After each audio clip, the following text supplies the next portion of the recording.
안녕하십니까. 2020년 3월 20일 새벽 팩트 시작하겠습니다. 지금 비례대표 공천을 둘러싸고 민주당과 미래통합당 두 당의 위성정당이죠. 하나는 더불어시민당, 하나는 미래한국당, 두 당에서 온통 난리가 났습니다. 여당 야당 할 것도 없이 정말 난형난제다.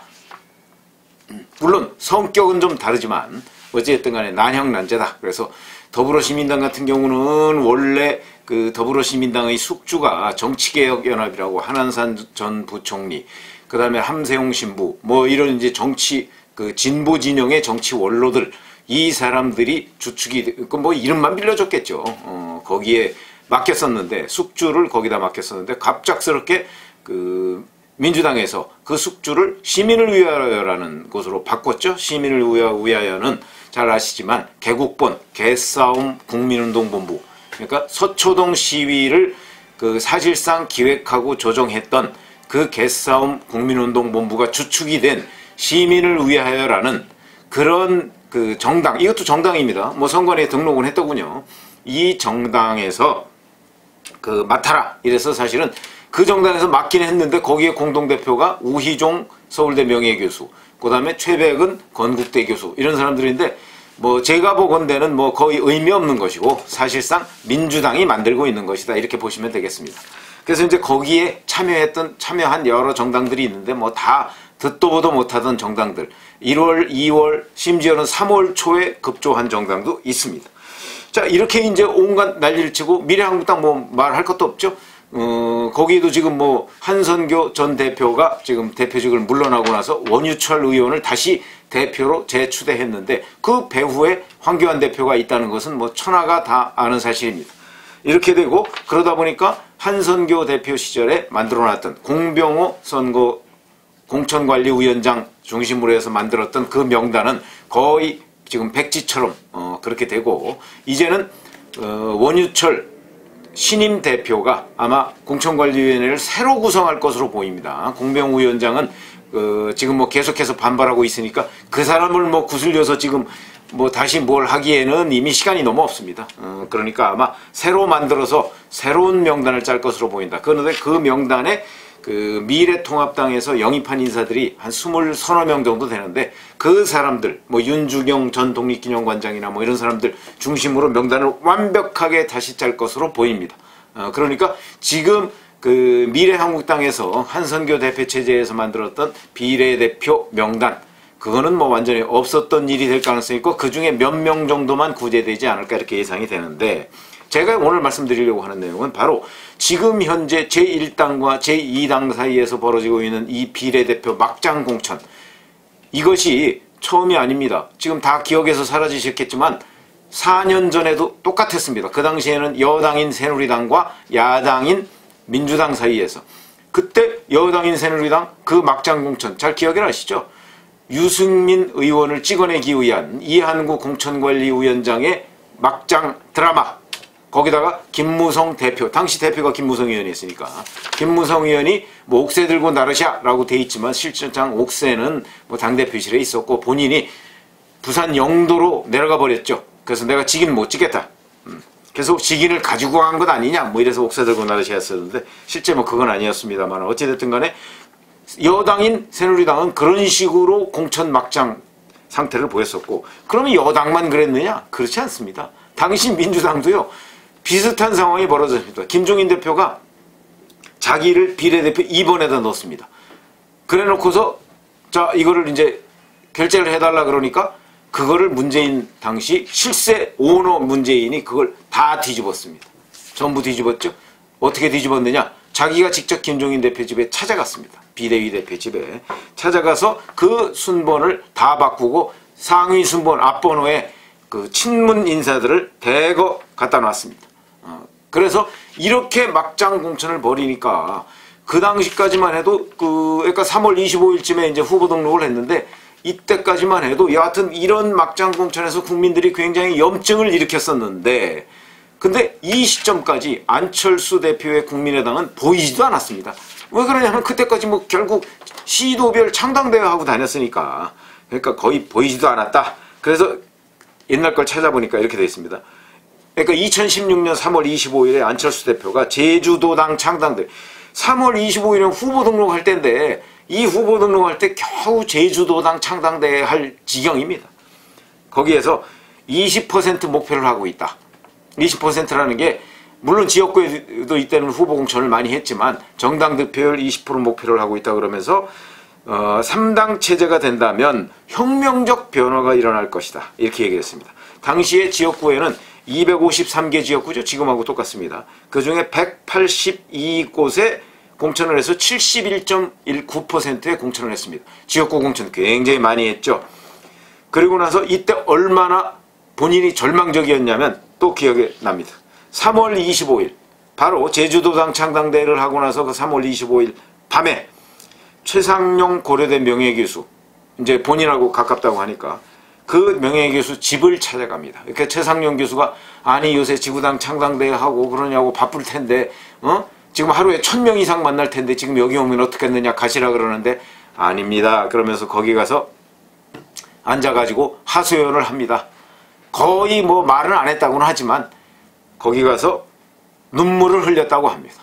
그러니까 최상용 교수가 경주법주를 내줘가면서 한잔하라 그렇게 얘기하니까 제가 간이 안 좋아서 술을 17년 동안 끊었는데요. 참 귀한 술이네요 하면서 그 술을 다시 마시고 그걸 한 잔 거기서 마셨다는 거죠. 17년 동안 끊었던 술을. 그러면서 다시 눈물을 보였고 그 다음날 선거사무소 자기 선거사무소 개소식도 그 다음날 했습니다. 거기에서 최상용 교수의 강연을 들어가면서 힘내라 하는 격려의 말씀이죠. 그걸 들어가면서 또 한번 눈물을 흘렸다. 이런 기사 보셨죠? 왜 눈물을 흘렸느냐? 절망적이기 때문에. 그 당시 기사를 찾아보시면 안철수 대표의 국민의당 기사는 거의 나오지는 않습니다. 그러니까 뭐 제대로 각종 뭐 여론조사나 이런 데서 국민의당 표가 나오질 않습니다. 그러다 보니까 각 지역구에서 국민의당 후보와 민주당 후보가 단일화한다 이런 얘기가 있어서 당에서 경고를 했죠. 단일화하는 건 자유인데 중앙당에 보고하고 해라. 오죽하면 그랬겠습니다. 그런데 실제 안철수 대표의 국민의당이 몇 석을 얻었죠. 호남을 거의 싹쓸이하고 그 다음에 정당 득표도 2위를 했습니다. 2위를 하면서 사실은 38석을 얻었죠. 혁명적인 변화였습니다. 정말 그런 변화였죠. 이게 어떻게 된 것이냐. 당시에 그래서 아무도 예상 못했던 결과였습니다. 그런데 그런 결과를 두고 결국은 비례 공천 또는 여러 가지 뭐 새누리당의 막장 공천, 그 다음에 민주당의 비례대표 공천 소동 뭐 이런 것들 때문에 거기에 염증을 느낀 중도 세력이 국민의당으로 대거 몰려갔다. 근데 언제? 3월 26일 5일 밤에 술 먹고 뭐 어쩌고 했던 그 이후에 표심에 거대한 변화가 있었다. 어제 이렇게 설명을 했는데 글쎄요. 뭐 그건 잘 모르겠습니다. 그거는 다 사후의 결과론적인 설명이고요.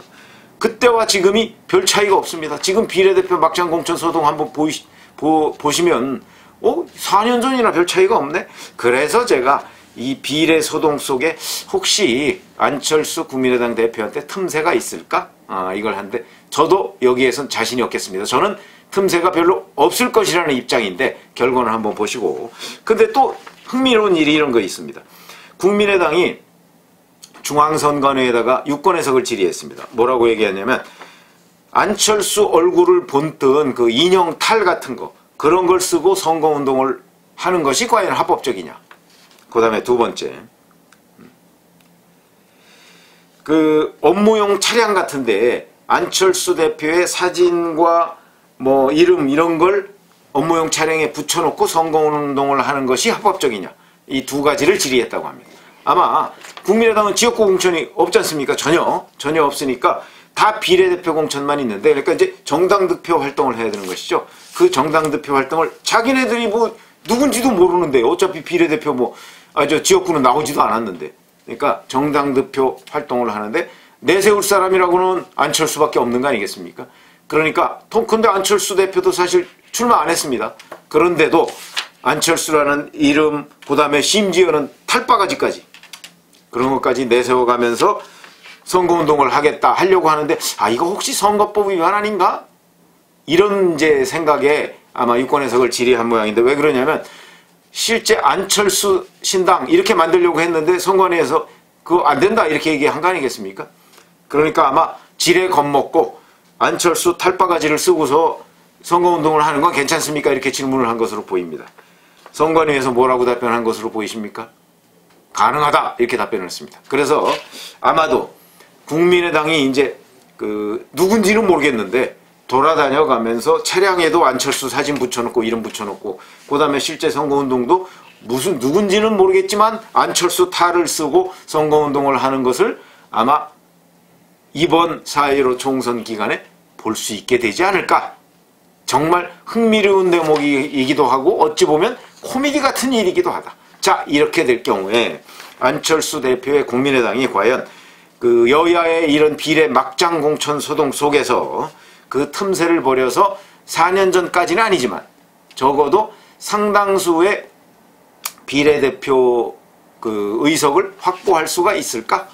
오늘 한국갤럽이 조사한 걸 보니까 비례연합정당이 뭐 대략 한 42% 정도 나오고요. 그 다음에 미래한국당이 뭐 33%쯤 나오고, 그 다음에 안철수 국민의당, 이게, 그 다음이 이제 정의당이 한 9%쯤 나오고, 안철수 국민의당이 6%쯤 나오는 거로 돼 있더라고요. 자, 근데 뭐, 글쎄요, 6%. 제가 보건대는, 제가 그냥 피부로 느끼는 것은, 비례연합정당이라고 하는 정당의 득표율은 더 낮을 거고요. 낮아질 거고. 그 다음에 지금 미래한국당, 뭐 지금 비록 저렇지만 아마 요것은 조금 더 늘어날 것이고, 그 다음에 정의당과 안철수 국민의당이 비슷하지 않을까? 뭐 전 이렇게 예상이 됩니다만, 어찌됐든 간에, 이번 선거에서 참 희한한 선거운동을 보게 됐다. 그 다음에 이런 비례 막장 공천 속에서 국민의당이 틈새를 보일까? 근데 많은 전문가들, 제가 좀 이렇게 개인적으로 점검해 보니까 전문가들이 아마 이번에 국민의당이 그런 틈새를 뚫고 들어가서 또 4년 전의 상황을 그대로 재현하진 못하겠지만 아마 상당 부분, 적어도 10% 이상을 얻을 수 있지 않겠느냐 이렇게 전망하는 사람들도 꽤 있더라고요. 근데 저는 개인적으로 지금 현재는 워낙 양극단의 원심력, 그러니까 유권자들을 끌어들이는 원심력이 강하게 작동을 하고 있기 때문에 중도가 4년 전에 비해서 훨씬 줄어들었다. 전 이렇게 보거든요. 물론 앞으로도 뭐 20여일 남았습니다. 20여일 남았기 때문에 또 선거운동의 양상이 4년 전에는 뭐 제가 보건 데는 불과 한 보름 남겨두고 표심이 뭐 이렇게 이동한 것 아니냐 뭐 이런 분석이 있었지 않습니까? 이번에도 그런 일이 있을지는 모르겠으나 앞으로 또 한 20여일 동안 무슨 일이 벌어질지 어떻게 알겠습니까? 그러나 글쎄 이번에는 그런 일이 벌어지지 않을 것이라는 게 제 개인적인 판단인데 지금 또 여러 평론가들이나 아니면 여론조사 전문가들은 아니 뭐 그렇지 않을 수도 4년 전의 상황이 재현될 수도 있겠다 이렇게 얘기하는 분들이 좀 덜어 있더라고요. 그래서 그런 것도 소개해 드릴 겸 제 개인적인 견해는 반대지만 그런 의견이 아니지만 소개해 드릴 겸 이런 안철수 국민의당 대표의 틈새 전략이 과연 성공할 것인가 하는 부분을 제가 말씀을 드렸습니다. 감사합니다.